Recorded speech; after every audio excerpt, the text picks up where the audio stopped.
Can somebody tell me who these two enemies are? They're Russia and China, obviously. These two nations, Russia and China. Okay? Everybody agrees, right? Yes. Like, Zimbabwe is not an enemy, it's Russia and China.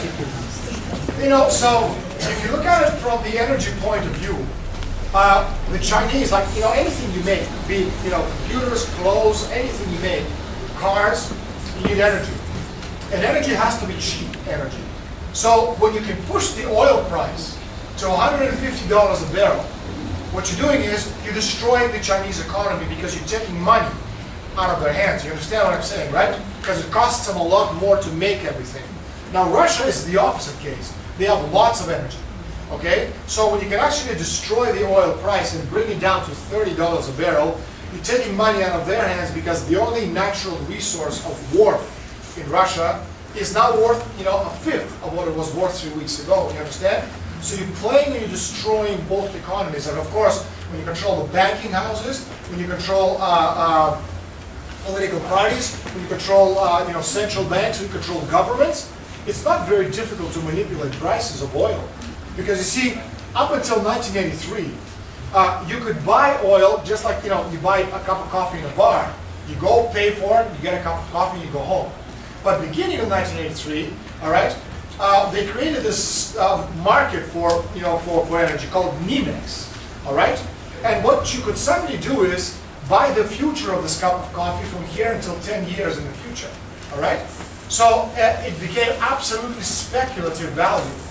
And what basically they've done is they use foundations, think tanks, hedge funds, corporations like KKR of the guy Henry Kravis to bet on prices going up or down, but it's pure speculation.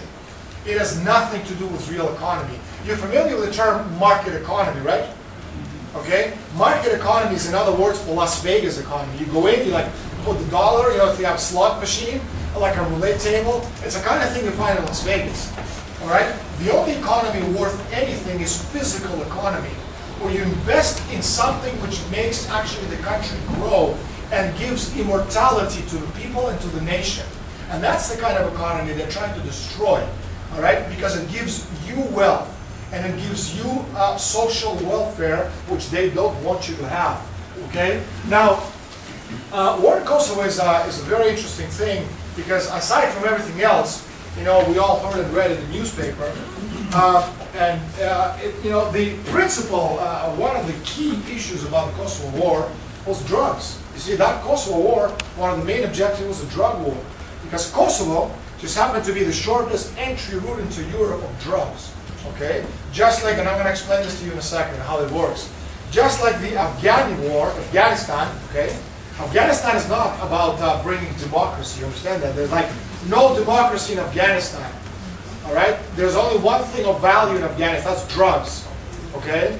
Now, so what I like to do is I like to talk about why, certain perceptions, why we believe certain things, and why we think, why, Afghanistan is all these, good people, trying to save all these poor Afghanis from tribal lords and bring democracy. Are there any Croatian soldiers in Afghanistan? Yes. They are. Well, how many? Military police. So the guy who actually, sent them there, he should not be elected to anything other than the chief toilet cleaner of the worst whorehouse in Croatia. Because this guy doesn't work for the interests of your country. Let me explain to you. Going back to the media. How many people have a television set? Nobody. Everybody reads books. Thank you. I'm so happy to hear that. Well, maybe the question was wrong. How many people have 2 television sets? Nobody. 3 televisions. 3 televisions. The greatest form of control is when you think you're free, while you're being manipulated and given orders to, okay, and brainwashed. Now, there's 2 different kinds of dictatorships. Now, one form of dictatorship is when you're literally behind the bars. You're holding on. You can feel it. Behind the bars, and you're holding on to them, and they hold them. But a much more dangerous form of dictatorship is when you're behind the bars, but you can't see them. You think you're free, right? And that's the kind of dictatorship that these people have done. See, the biggest hypnotist in the that all belong to some people, not you, other people in Croatia, have in the living room of their homes that tells you what to think, you know, what to do, how to dress, how to act. You know, it gives you a point of view which you think is yours, but actually is not. And what they have done, all right, is they've convinced you, okay, as I said before, that what appears, you know, on the BBC or the CNN or the New York Times or the Financial Times has to be the truth, because these are the mainstream prestigious publications. And everything else, like what I'm saying to you right now, has to be, you know, just a conspiracy theory, because again, what I'm saying about Afghanistan and about the war is true. Why isn't it on the front page of the New York Times? Do you understand the logic? Until you understand that New York Times and all these corporations, they're all not only traded on Wall Street, but the board of directors are the same people who control all these secret societies that I will show you in a second. So you see, if you go back to Afghanistan war, you know, when the Taliban first came into Afghanistan back in 1996, the very first thing they did was they cut the, you know, the opium crop. Do you remember? Yeah. All right. You know, like literally, you know, they've removed from the world circulation $40 billion in hardcore cash. 8 months later, we had a crisis in Asia. Remember the economic crisis where the whole Asian markets collapsed? And then at the same time, Wall Street dropped 20%. Well, you see, the Taliban, they don't have their nuclear bomb, so that was their version of nuclear holocaust. Because you see, drugs annually move in cash 700 billion all right, $700 billion in cash. That's a lot of money to hide in a sock. I don't care how big your sock is, that's a lot of money. Now, are you familiar with the term fractional reserve? Like, you know, fractional reserve is very simple. You go to a bank, all right, and you put $1 or €1 in a bank, and, you know, the bank has the right to lend another person a multiple of 6 of what you just did. You understand? Put in. So if you put in 1, they can lend 6, or, you know, even 50, depending on what country you're in. So in some countries you put 1, you can lend 50, you put 2, you lend 100. You understand the relationship, no? So if we're talking about a $700 billion a year cash industry, all right? The fractional reserve factor of 6, all right? Trillions of dollars in cash. So what I'm trying to say to you is that if one day somebody actually legalizes the drug trade, it will destroy the entire world economy overnight, all right? Because it's the most important source, all right, of funds anywhere in the world. So the point about Afghani trade, which is $40 billion a year trade, a multiple of 6 is $240 billion. That's a lot of money, all right? So the war in Afghanistan absolutely has nothing to do at all, nothing to do at all, you know, bring democracy to that, you know, godforsaken land. It's about protecting the drug trade and the drug rules. Because, you know, drugs have to go somewhere. Where do they go? They're washed through Wall Street. Okay, and that's one of the main objectives of having an illegal drug trade. Because you can do that by keeping drug trade legal. You can wash all this money, you know, through all of these corporations.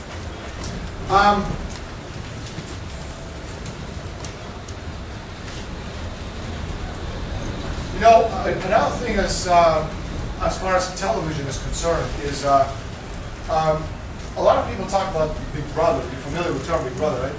But, you know, Big Brother is not cameras and the state watching you. It's you turning on the television, all right, and watching Big Brother. And to me, that's far deadly, you know, evil. So my advice to you, not you, to your family and your friends, is turn off that goddamn television and stop letting television influence what you think. Because again, you know, we dress like a tube, we talk like a tube, you know, we walk like a tube, our opinions are like a tube. You know what I mean? You know, we know more about you know, Madonna than we know about our, you know, husband or wife, or about our children's lives. You know, 62% of the people out there get all of their information from television. There's an entire generation of people who didn't know anything that didn't come out of that tube. You know, that tube, the television, it's the gospel. It's the ultimate revelation. You know, it can make or break presidents and prime ministers. You know, it can bring the Pope to its knees and turn Jesus into a believer. That's what television has done. Now, there's a lot of talk about alternative media. Now, during the program, I did a show. What was the name of the show I did today, the interview? On the Edge of Science. On the Edge of Science, okay? It was a great show. I hope you watched it tonight. And we were talking about Naomi Wolf, I think it was. Naomi Klein, I can't remember, before the show. And the host was saying that he was really disappointed, like, you know, she just sounded so false. Well, of course she sounded false, you know, because her job is to mislead. Are you familiar with Naomi Wolf and Naomi Klein? You know these people, right? No. Anyway, they talk, you know, are you familiar with Noam Chomsky? Yeah. All right? That's another psychopath. I'll explain to you in a minute why. But, you know, this is a graph. I'm not just throwing these words out, you know, they're like, you know, they're a psychopath. This is the diagram of left-leaning or left-wing progressive American media publications. These are the people who are supposed to be fighting the war on our side, okay? Are you familiar with a magazine called The Nation? You know, just go to Google it, thenation.org, I think it is. You know, it is the most important internet publication in America, okay, left wing. Now, this is where the money comes from. Again, if you want to understand who does what, follow the money. The Nation gets their funding from the MacArthur Foundation, which is part of the 11 groups linked to the Rockefeller Corporation. Okay, and MacArthur, because it's a foundation, okay, they get their money from the CIA. All right. You know, you say, well, how is the CIA? You know, why are they supporting left-wing publications? Because there is no such thing as left and right wing. All right. These people control both sides. You understand? Controlling both sides. That's how you win. You control both players, you always win. Okay. Now, also, the Nation gets their money from George Soros, and George Soros just happens to be the biggest drug pusher in the entire world. Now, I'm not saying he stands right there in the corner and, you know, selling drugs. But the drug money George Soros moves is through a very, very secret fund called Quantum Fund. And we've had over 100 people during 10 years working to uncover exactly how he does it. And now we have it. And we published it, and needless to say, not one word from George Soros. So George Soros gives the money to the Nation, and George Soros gets his money from Carlyle Group. Are you familiar with Carlyle Group? Yes. Now, Carlyle Group, all right, sit on the board of directors of Carlyle, you have George Bush father, all right? You have, what's his name, Dick Cheney, former vice president of the United States. Now, that's a real, you know, liberal, that's real liberal. You have George Shultz, who's a board of directors of Lazard, okay? And you have James Baker, who was the secretary of everything with the George Bush father administration. All right? Now, if we go to this other station called Democracy Now!, are you familiar with Democracy Now!? Amy Goodman is probably, you know, the, most important radio personality for the left press in America. All right? Now, Democracy Now! Get their funding from CBS, Corporation for Public Broadcasting. In a second, I'll show you where they get their money from, and they get it through the CIA. They also get their money from the Ford Foundation, who gets its money from the CIA. They get its money from the Council of Foreign Relations, which is, brother group to the Bilderbergers.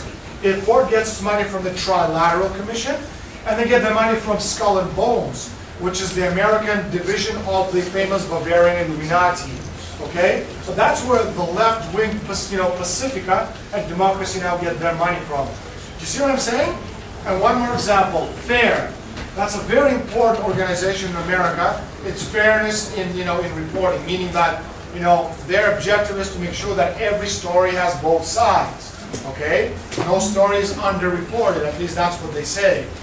They get their funding from the Rockefeller Foundation, who gets its funding from the CIA. They get their money from Ford. They get their money from MacArthur, and they get the money from Schuman Foundation. Now, Schuman Foundation gets its money from Alfred P. Sloan and SAGE. And these are the two foundations who way back in the 1920s sponsored Mussolini and Hitler. So you might want to ask yourselves, why do all these Nazis, sponsoring left-leaning publications? Until you understand that these people in English, they're called the gatekeepers.